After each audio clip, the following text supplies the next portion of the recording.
To start off my key build, I made a model of the key by taking some measurements off what was remaining of the key blade itself, so that I could have a model that I could base my handle after. So once I took the sketch, extruded it to the thickness of the key, and then added a couple features to make it more match the key, some filleting, a couple chamfers, and thus a model key was born. And you're going to need this model key. You're going to want to print this model key and compare it to the actual key to make sure that what we have designed here in CAD matches what we're trying to work with in real life. And so I've done that, and the key model matches the key really well. So went ahead and continued the build to build the housing around the key. So the next step was to do another drawing for the key handle itself. This is pretty close to what the factory key looks like. Went ahead and then extruded that downwards, but a new body. And once you've got that drawing, you can go ahead and turn off body 1, so that way it doesn't try to add this body to that body. We can turn it back on later to show, but so then I've got the bottom section of the key done, and then I'm just going to extrude the sections that were outside of the perimeter of the original key. So I extruded all these sections right here upwards, and you see that the key model fits in perfectly to the key handle. Turn that body back off so you can see the cavity that we have created. So then go ahead and cap that off, another layer on top.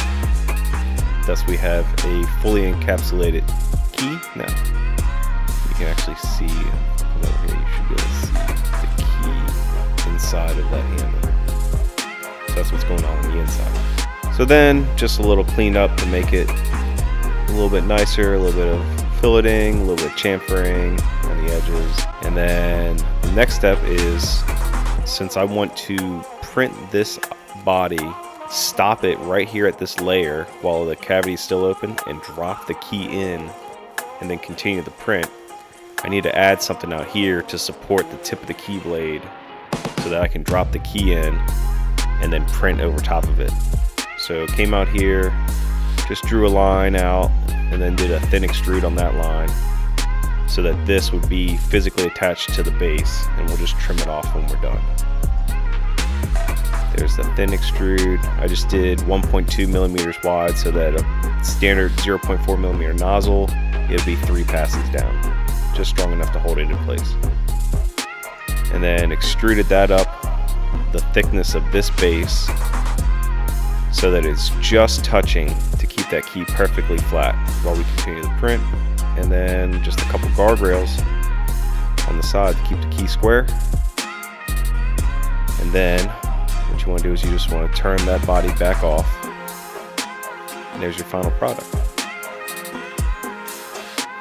So then you go ahead and just pop up the file, 3D print, select that, send it to your printer, and you should get something that looks like this. This is the model of the key that I printed. I'm printing this out of ABS GF, so just a little bit of a brim to help it stay adhered to the print bed, make sure everything stays nice and flat. So here we have the actual handle itself with the little mount add-on, and I'm printing this out of ABS GF as well. So what we want to do is we want to come down. I printed this with a ton of perimeters, I think like 10 or 15 perimeters, just so it would be solid infill, so it would be as strong as possible. So we want to come down just to the layer above where it closes up the hole. So this is the cavity that we want to be able to see when the printer pauses. So we're going to go up one more layer, then we're going to right click over here, and we're going to click add pause at the beginning of this layer. So before it prints anything on layer 24, the printer's going to pause. It's going to notify me that it's paused. I'm going to drop the key in, and then I'm going to press resume, and then it's going to print right over top the key, and then that'll be it. The key will be permanently encased in that replacement handle and should be good for life. So right here I have the key, the model of the key, and the handle that I stopped right at that layer that we want to insert the key at. As you can see, the model is very close representation of the actual key, so the key should fit in there quite nicely.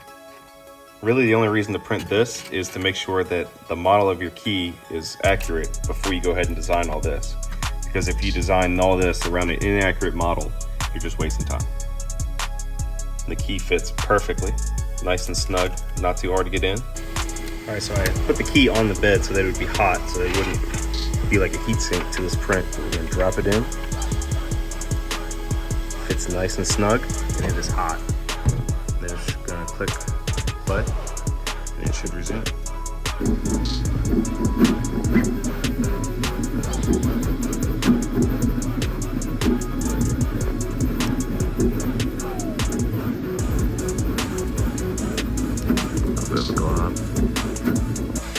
Alright, as you can see, the key is fully encapsulated, so we got a new handle on an old key.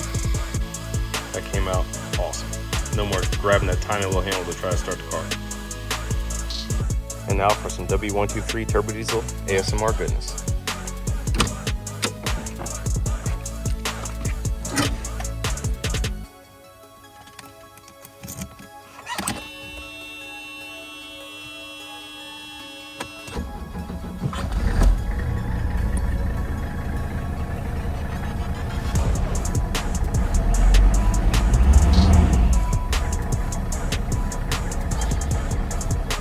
As you can see, the key fits perfect. Plenty of clearance around everything. Nice and strong, stronger than the original. I printed this out of ASA. I was going to do ABS glass fiber, but my hot end broke, so I had to swap back in the stock hot end that doesn't have a hard nozzle. So ASA hold up well with any UV and high heat that would be found inside a car, so it should be good to go.